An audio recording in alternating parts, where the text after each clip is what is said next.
Salaamaaleykum donc damay def vidéo bi bon si thème yoo xam ne nii xaw na bëri mais lu si ëpp solo mooy information ak en fait le jeu d'équilibriste que certains journalistes yu ñuy def gis nañ ne jamono ji ñu weesu effectivement bëri na bouillonnement bu dem si ba ay bakkan di ci rot ci lan ci élection législative yi nga xam ni ci la ñu jëm loolu nag bu ñu ciy waxtaanee plateau yi ma gis yëpp journalistes yi seen mission mooy ñu traiter information am ne ko jusqu'au niveau boo xam ne nii ñii di population bi dinañ ko mën a comprendre même bu nekkee ne c'est compliqué war nañ def ay plateau yoo xam ne nii thématique mooy koo si dégg ñu si bëri dañuy wax erreur la jaxase nit ñi ne kii dafa def erreur kii def erreur et puis c'est tout alors que en fait erreur yooyu ñoom war nañu ko leeral du même erreur bi li nga xam ne nii moom lañ teg Yewwi Askan Wi bokkul ak li nga xam ne nii moom lañu waroon teg Benno Bokk Yaakaar et journalistes yi ils ont réussi à faire dire à faire croire que ñoom ñaar ñëpp dañoo def erreur et que erreur yooyu moo tax ñoom ñaar waruñu bokk wala ñoom ñaar ñoo yem déedéet te lii nag man li tax ma ne ma comprendre ko mooy damay suivre ku ñuy wax Amadou Ba ñu jàpp ko may ñaan ñu bàyyi ko pour man li tax ñu jàpp ko bokk na si li nga xam ne nii mooy débat public Sénégal fi mu toll Amadou Ba mooy ki nga xam ne ci waa Pastef moom mooy bind boo xam ne dafay indi force argument teg ko ci code teg ko ci loi teg ko ci constitution loolu muy leeral te nga xam ne nii loolu noonu da ko teg si jàmm defe naa moom moo naqari ñii di pouvoir bi ba bi ñuy jàppale ñu joxe ordre pour ñu jàppale ko si dañ ko bàyyi parce que il est pas violent c'est quelqu'un de très pertinent et defe naa ne boo leen ko nasaxaayee tamit ngeen jàpp ko pour mu bind am na ñeneen ñu mën a génn comme sànq ki ma partagé mu nekk Adama Sadio boo xam ne je l'ai découvert ci plateau TFM mais aussi ci plateau Sen TV donc ñu jàpp ne erreur bi ñuy wax ne Ousmane Sonko daf ko nangu waaw erreur am na ci liste Yewwi Askan Wi première erreur mooy liste départementale bi nga xam ne nii ñoom Barthélémy Dias dem na fa ba jàppanteeg force de l'ordre yi erreur boobu li ñu waroon def mooy comme defaguñu validation liste yi code bi mayoon na leen ñoom ñu daal di koy mën a corriger mais waa DGE mooy direction générale des élections dañ leen ko bañaloon loolu c'était pas normal et que bi ñu demee conseil constitutionnel ñu wax leen ne effectivement ñoom mën nañu changer erreur boobu ñu defoon muy première erreur donc boo xam ne ni nit ñi wala waa Benno Bokk Yaakaar dañ ko utiliser comme quoi ne que des fois conseil constitutionnel joxe lu favorable à l'opposition ñu nangu ko loolu conseil constitutionnel defaloon jox leen yoon dëgg la parce que am nañ droit ñu modifier erreur boobu bu nekkee ne egg ñu validation liste yi donc mooy première erreur bi deuxième erreur bi mu nekk loo xam ne je pense nit ki amagul woon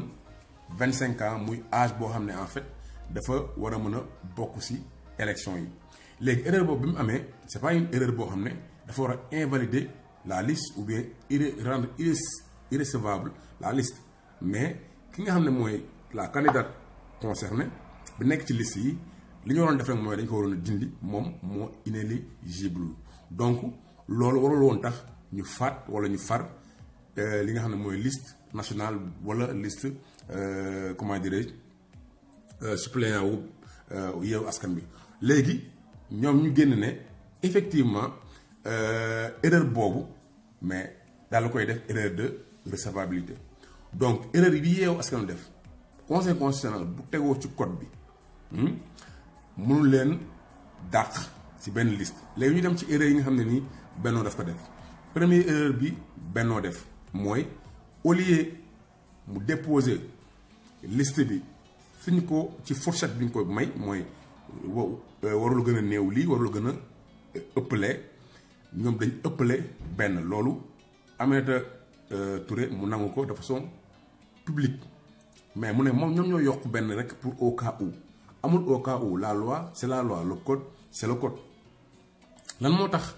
mayuñu parti wala coalition mu yokk wala mu ëppal ay nu mu tuddati candidat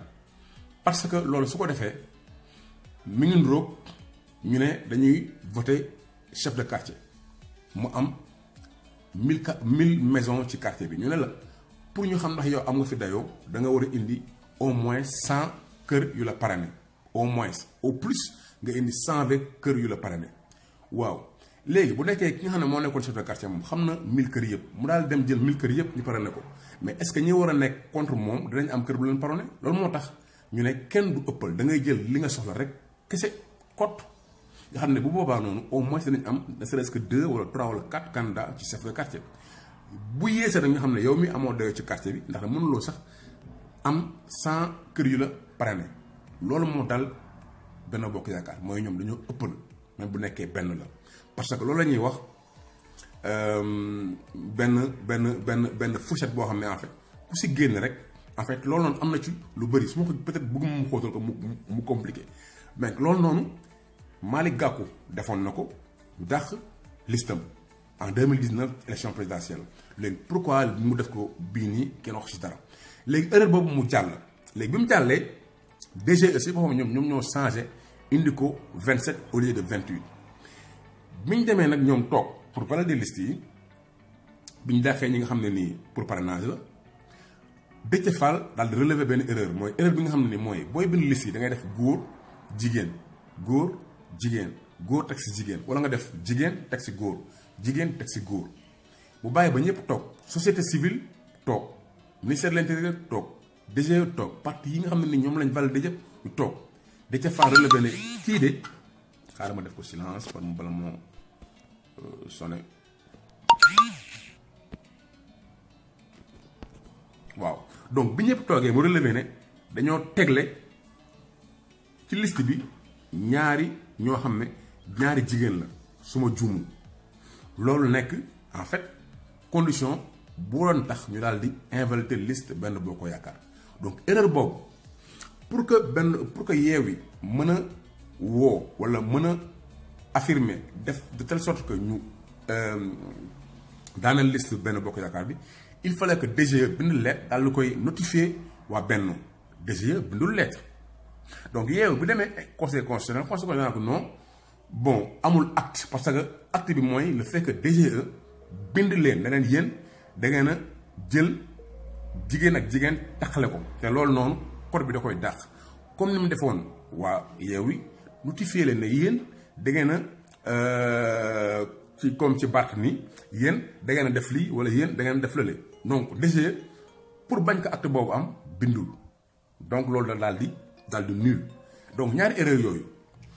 journalistes yi waruñu jóg si di ko rappeler bu nekkee ne comprendre ñu ko ñu woo ñi nga xam ne ay spécialiste du droit lañ parce que noonu la télévision di doxee noonu la rajo di doxee def ay plateau yoo xam ne technique la ay plateau yoo xam ne nii yu yomb la yu ñu mën a leeral mais boo nee erreur rek kii moo def erreur kii def erreur après ñoom ñëpp la ñu war a bàyyi c'est pas vrai et ils le font je pense sciemment. beneen bi mooy su ma nee jeu d'équilibriste nit dof wax na ko ci Mansour Diop parce que même chose gis naa mu def ko mooy ñu ne dañuy rey ay nit ci marche sëñ bi loo bi nga xam ne ni saa wolof la nee ne manifester mooy feeñu da ngay feeñal la naqari mais léegi si suñu ay parents wala seen ñu jàpp ne manifester mooy dem xeex alors que du xeex mooy chaque fois bu ñu ramener à la simple ci ay mots dinañ xam ne lii ñuy dàq yoon la wax nit ñi ne Ousmane Sonko dafa làq doomam yebal doomu jàmbur yi fii xam nañ ne xale yi seen doom sax yéen mënoo leen dem loo fu ñu bëggul dem bu ñu bëggoon dem tey ci Wally Seck mënoo leen dem loo jàkka ja te bëggoon ñu dem ci jàkka ja te loolu moo gën a yomb rek jàkka ja jàmm am na fa mais am na si ñoo xam ne seen doom mënuñu leen sax ne leen dem leen jàkka ji julli chaque heure mënuñu ko wala yow leen fajar julli waa léegi nan la Ousmane Sonko moom mën a waxee seen doom dem leen nooyi ay lacrymogène dem leen taxaw foo xam ne mën leen fa dóorbal dem leen taxaw foo xam ne nii mën ngeen daw daanu dem leen taxaw foo xam ne nii suba ba ngoon naaj ba fay tàng mais Ousmane Sonko kon am na doole ñiy jóg pour def loolu dafa am lu leen di yóbbu mooy conviction te duñu ay xale duñ ay xale c'est pas seulement des enfants yoo xam ne nii amuñu xalaat mais fii jamono toll moo leen raw dama leen di laaj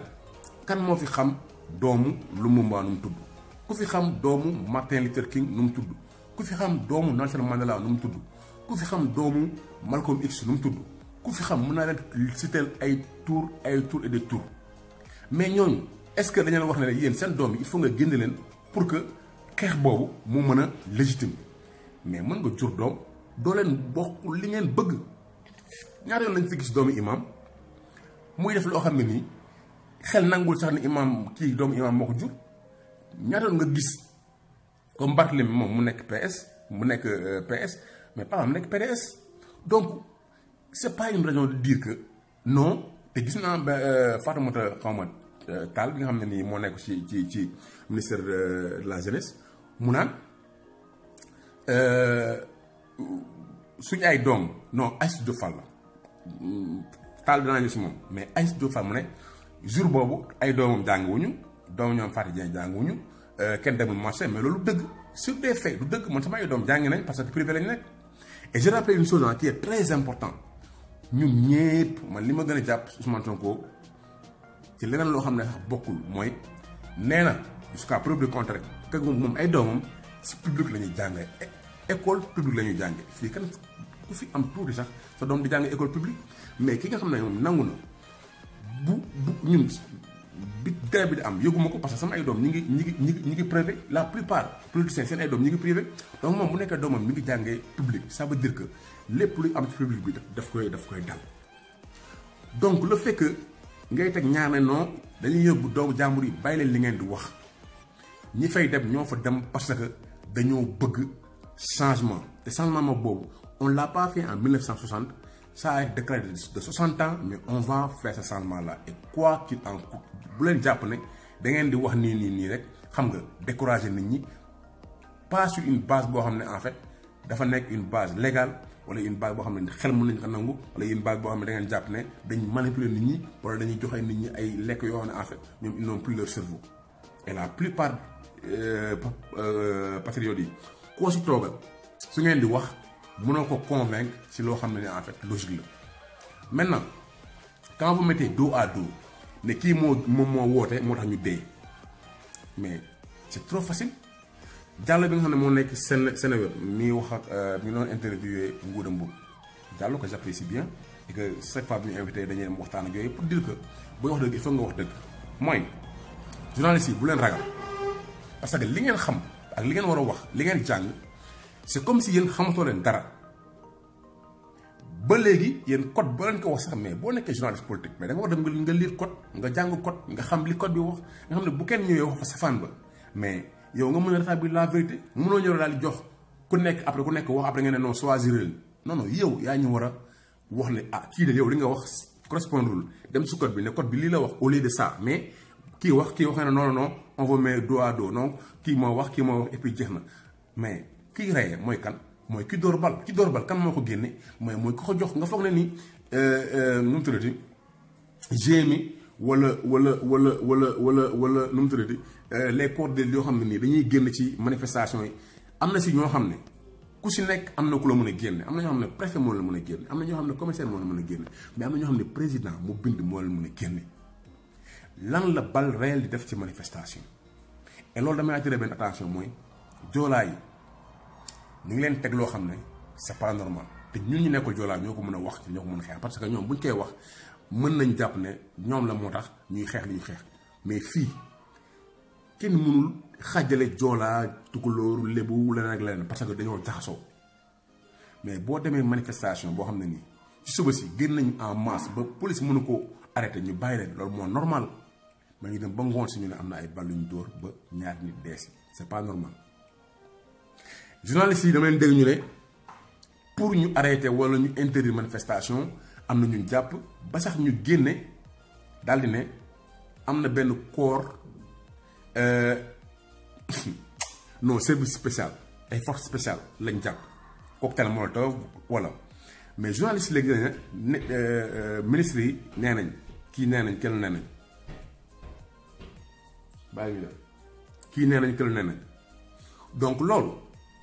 journaliste bi fii ak amuñu information ñoom ñu xoolal seen bopp ñu recouper waroo jël benn communiqué ministre de l'intérieur wala communiqué procureur rek jàpp ne c'est vrai sans aucune base légale sans aucune preuve sans aucune source crédible xëy suba jël ay nit teg leen daal di ne effectivement dañoo indi ay cocktail molotov effectivement rebelle lañ et puis bind et puis c'est fini après yow léegi yow chaque fois sa argument nga teg ko ci non jàpp nañ ay rebelle jàpp nañ koo xam ne cocktail molotov la mais ana preuve yi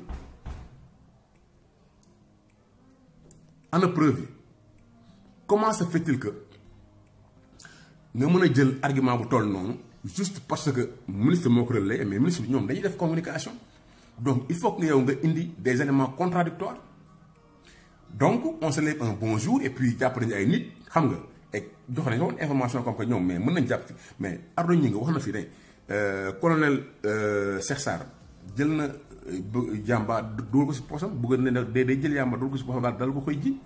mais bu xëyee suba rek ñu daal di bind Ardo ñi ngi arrêté pour trafic chambre parce que dañ ko non il faut que yéen par rapport ak nit fi mu nekk ak li mu mën a génne ak moom li mu mën a bind mais vous cherchez les sources mais doone ay journalistes ñoo bind rek toog fi nga toog sa plateau sans chercher à recouper à rien du tout bëgg ko tegal nit ñi comme ça di ko teg à la une. am na benn télé boo xam ne ci jour manifestation yi ñetti vidéo lañ teg ñetti vidéo télé bi nag ku am xel nga dem xoolaat live yi nga xam ne nii gars yi defoon nañ ko ci jour manifestation bi ñetti vidéo yi boo leen taqalee matul 2 minutes ci manifestation bi benn vidéo bi dañuy wane benn camion muy sànni grenade lacrymogène beneen vidéo bi ñu wane je pense ay pono ñaar yuy tax beneen vidéo bi ñuy wane ay gendarme ak seen casque ñuy ramasse ay xeer benn journaliste romb ak gilet ñu mettre en boucle ces 3 vidéos yoo xam ne nii benn bi sax ça fait même pas 1 minute yow dëkk bi di tàkk nga war a mën a am information am ay caméra même bu nekkul caméra am ay live yoo xam ne nii gars yi mën na ko jël seen portable yow nga mën ko génne contextualiser yow nga teg 3 vidéos boucler ko du matin au soir def un semblant de direct benn journaliste boo xam ne en fait di wax loo xam ne ni moom su ma xam sax il ne faisait que se répéter mais pour man loolu noonu rédaction dafa war a indépendante par rapport ak administration journaliste yi gis naa ñu toog mooy bi ñu kiiwee Cheikh Diop gis naa ñu toog ñu ne fii waat ne kenn du la woom di la manipuler kenn du la woo di la wax léegi lii mais tu sais une chose wala jox la xaalis wala ragaloo kenn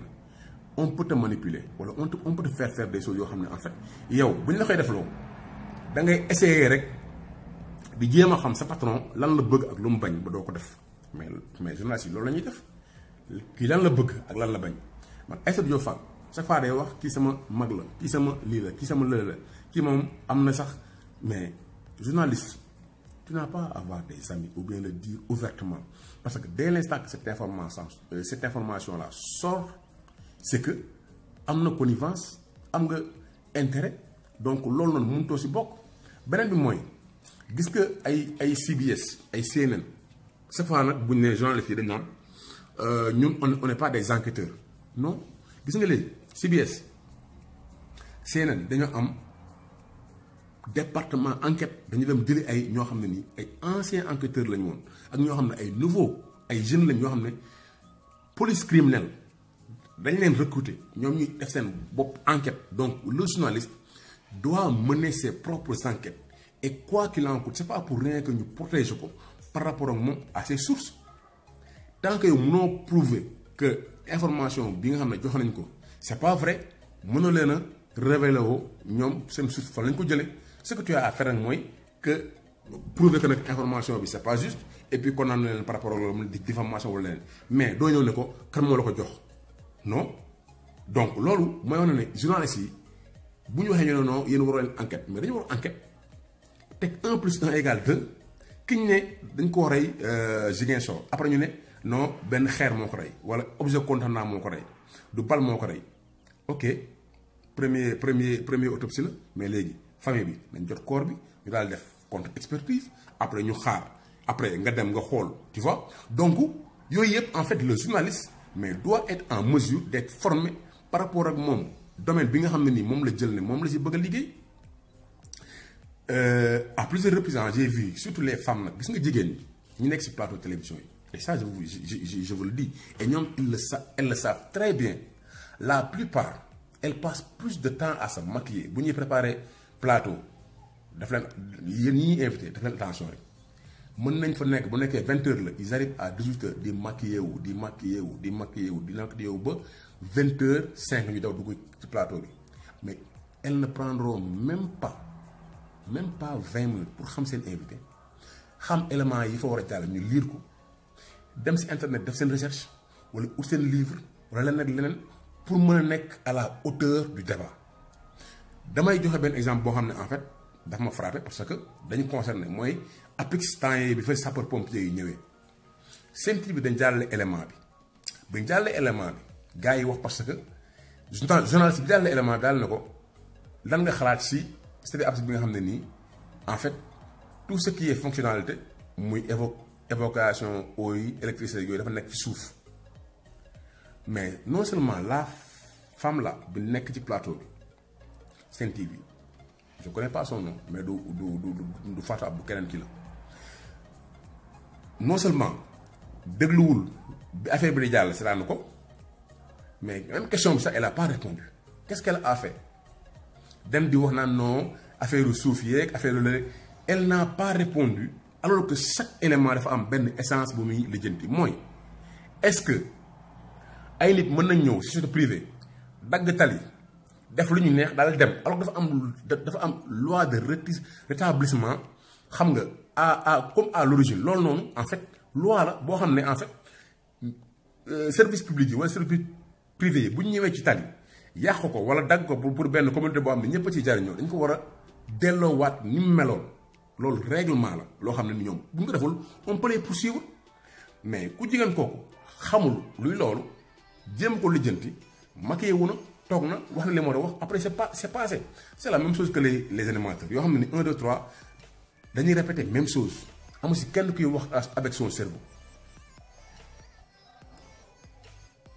su ma gisee Aïssatou Diop Fall muy wax c'est comme si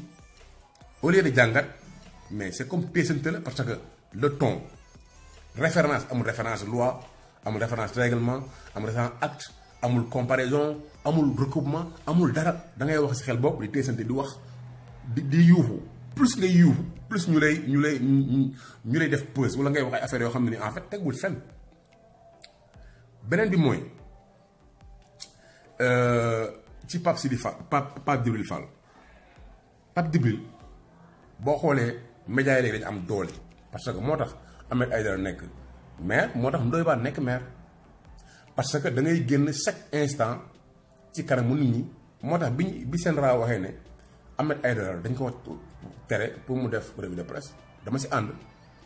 loolu am na ñu bëri yeewu wala kii ñoom dañ jàpp ne en fait Ahmed Aïdara dañ ko doon bàyyi mu liggéey non parce que moom dès l'instant que muy exercer ba pare mu nekk politicien ba pare war a bokkaat see élection mënoo ko permettre chaque jour mu am média boo xam ne war na si exprimer wu ba pare des fois dafay def propagande entre guillemets naa ñëw si loi L61 bi ñu waxoon ne en fait dañuy tere ak ñoom Babacar Forum Civil propagande bi ma pare si Ahmed Aïdara amul woon effectivement dañ ko waroon ni dès l'instant que moom nekk na maire dès l'instant que mi ngi politique dès l'instant que mën na jàllale ay message de propagande mais dañ ko dafa war a décharger aussi boppam di nekk à la tête et à l'image de tout le monde sur un média parce que ki am média ak amul média mënuñu yem donc loolu noonu moo tax ñu am ñu mel ne comme Pape Djibril mu nekk koo xam ne nii man dama ko naw bi nga xam ne nii amoon na xaw ma mooy le gala tam nekk Kaolack jën far ba xam nga bi am ak moom problème bi mu koy wax defoon naa si vidéo mooy Pape Djibril da nga feeñ 2STV je pense que tout est là la woon ak waa 2S ak ñoom Tunkara nga perte naa lool après TFM jël la nga am nag loo xam ne nii bëriwul woon ci espace journaliste bi ak espace public bi mooy nga jàng parce que ku la dégg ngay wax français wala ngay jàng wala ngay argumenté dina la naw parce que xam na ne kii jàng na mais nga am loo xam ne nii mooy booy def référence da ngay def référence ci xasida ci alxuraan ak si suñu mag yi fa nekkoon mooy histoire du Sénégal yow jàng nga ko dem ci foofu ngay tënku léegi mu am nag ñoo xam ne nii dem nañ ba jàpp ne yow wala yow nga jàpp ne war nga mën a bokk ci politique léegi nga jóge ci langue googu daal di ñëw ci langue politique fi ñu toll si jamono yi ñu toll mën nga nekk président tu es jeune ñoo la mag man maa la mag te jàpp naa ne war nga mën a nekk président du Sénégal ak ci kanam 2024 pourquoi pas 2029 pourquoi pas mais tout peut mën nga ko nekk mais dama lay wax ne la jamono yu ñu nekk képp kuy nekkati président du Sénégal képp kuy nekk président ci pays africain yi il faudra que tu sois engagé et que nga am benn message pour leer nañ parce que les jeunes d'aujourd'hui dañuy def le pour et le contre et que mënuñu sa message ngay mettre dos à dos naan génne donc comme loolu dama si ñëwaat ñi nga xam ne dañu bëgg a xeex xam nga di utiliser ay nit loolu waroo ko wax pour man waroo utiliser ay jeunes wala xam nga non waroo ko wax parce que yow ni nga amee xel. dem naa manifestation ku ma mën manipuler kenn mënu manipuler jàng naa histoire xam naa primaire laa jàng le livre rouge de Mao Zedong la longue marche ak Chiang Kai-shek ak yooyu tu vois donc mënuñ su ma demee marche mais bu ñu nee dañu la manipuler mais am na ñoo xam ne ñoo koy wax sax ñoo xam ne ni yaa leen gën a xam histoire yow yaa leen gën a xam lan moo tax nga dem ci marche boobu te ñoom dañ lay infantiliser comme quoi que na ko non gaayan bi dañ ko manipuler mais c'est trop facile am nga sa conviction waaw mais bu yenn affaire yi amee il faut avoir le courage de dire que celui qui a tiré muy policier wala muy gendarme Macky Sall moom mooy la personne responsable munoo wax ne Ousmane Sonko la moo woo nit ñi mais am na droit mu woote ne génn leen ñu def résistance am na droit mu woote mu ne génn leen ñu def manifestation léegi pourquoi ñu jël di leen teg dos à dos donc message boobu mooy tax nit ñi wax ko maintenant il faut avoir la poitrine large parce que gis naa ne premièrement ci affaire parrainage yu am certificat kii bi waxoon nga benn affaire comme quoi mag la yooyu là je t'avais pas reconnu beneen bi mooy fii nii wax nga ba sa dëng jóg parce que peut-être critiques yi metti nañ mais il faudra avoir la poitrine large pour mën a encaisser ce discours qu'il ne soit jamais passionné comme autant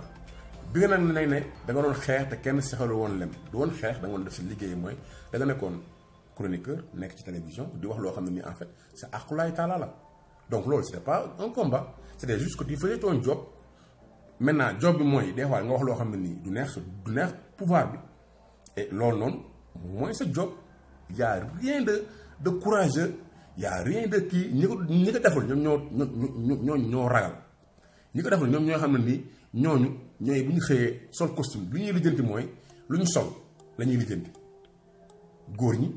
ku leen solal ak ndax bind nga sama tailleur bi jigéen ñi greffage lu ñu sol ak maquillage lañu mais lijjanti wu ñoom la ñuy wax ci plateau télévision yi donc fi nga dugg nag politique la soo amul discours bu clair nit ñi la jàppoon di nga gis ne da nga jàpp ne ñoom ñoo la compte mais fii aussi bu ñu nee pensée unique mais boo waxee dara mais les gens aussi ont le droit d'apporter la réplique il faudra avoir la poitrine large pour que kooku noonu sa dënn dafa war a tijjeeku ndax li mu wax am na ci droit yow aussi nga mën ko dékku mën a indi benn réponse mais duñ ne ak ñu nekk ci ginnaaw yoo xam ne nii ñu ci bëri duñ nekk ci kanam de parce que man li ma gis mooy en fait yaa benn image bi la bëgg a indil mooy da nga bokk ci benn jeune ay jeunes yoo xam ne nii entre guillemets peut-être jeune mouride lañ wala jeune tijaan lañ wala jeune leneen lañ ñoo xam ne des fois damay gis ay rencontres yoo xam ne ay photo la xam nga des fois dama ko gis loolu dama koy gis ci coon ñaa xam nga attitude la quoi photo yu rafet xam nga gars yi taxaw xam nga en groupe xam nga dem peut-être ci yenn kii yi pour man loolu noonu pour man ça n'a pas trop d'importance li am importance mooy le contenu de ton discours faut pas que ñooñu entre guillemets di jaay taar nekk sa ginnaaw sol ay verre xaw ma ñaata millions sol ay yére yoo xam ne peut-être ñaata centaine de mille la xam nga ci ay salon yoo xam ne nii kii la xam nga bëgg a jaay benn jeune leader boo xam ne en fait dafa charismatique dafay nekk ci place yoo xam ne place yu bakkane lañ xam nga mën na yor suñu discours non la majeure partie de cette jeunesse là ci banlieue bi lañ nekk fi ñu nekk dafa metti il ne faut pas commettre l'erreur que ñooñu di wax ne di flatter sa ego parce que foofu nekk nañ fa nekkoon nañ fa le plus dur mooy boo demee ba nga xam ne ni ñëpp dañ la bëgg dina am ñoo xam ne nii dañuy ñëw dinaan la ah yow day doo moroomu ñii yow day fi ngay xalaate lii après bëggal tax lañ ñoom après quand tu vas pas faire la différence di nga am loo xam ne doo ko woon bëgg wax wala di nga ko doon wax di nga ko wax parce que doo ko wax parce que dafa am ñu rus parce que ñooñu dañ naan la del waxee nii del waxee na le li waroo ci dugg léegi lii il faut être courageux quel que soit yow sa boor bi nga nekk il faut avoir le courage d'avoir un discours qui est très clair affront yi nga jot muy xeer yi di nga jotaat yeneen xeer tant que boo waxee benn discours boo xam ne les gens pensent que ce discours vraiment leerul si ñoom am nañ droit ñu ne mais leeral ñu donc devoir boobu ñu non pensée unique la non peut-être que le plus grand nombre qui c'est présent sur les réseaux sociaux peut-être que noonu la ñuy waxee maintenant tout le monde peut avoir peur man j'ai pas man awma ragaluma le discours ragaluma jël une différence comme j'ai dit ci Ahmed Aïdara wax loo xam ne nii c'est pas la masse qui le dit mais effectivement warlu woon continuer di nekk dans les médias publics comme Sen TV yu pare di wax pare di politique c'était pas normal parce que ñi muy xeexal amuñu exposition boobu n'est-ce pas donc ma dellu si loi bu ñuy wax L61 bi nga xam ne moo taxoon ñu naan affaire propagande mais loi boobu CNRA nan la mën a génne loo xam ne nii gouverneur ministre de l'intérieur dañ siy basé wu pour mais duñ jox autorisation de marche c'est illégal propagande foo ko déggee propagande mooy lan et les mots sont importants mooy li may wax rek manifester mooy feeñal li la metti feeñu ni ko loo waxee feeñu li la naqari mais propagande mooy yow sa politique li nga bëgg da ngay manipuler wala ngay wax loo xam ne en fait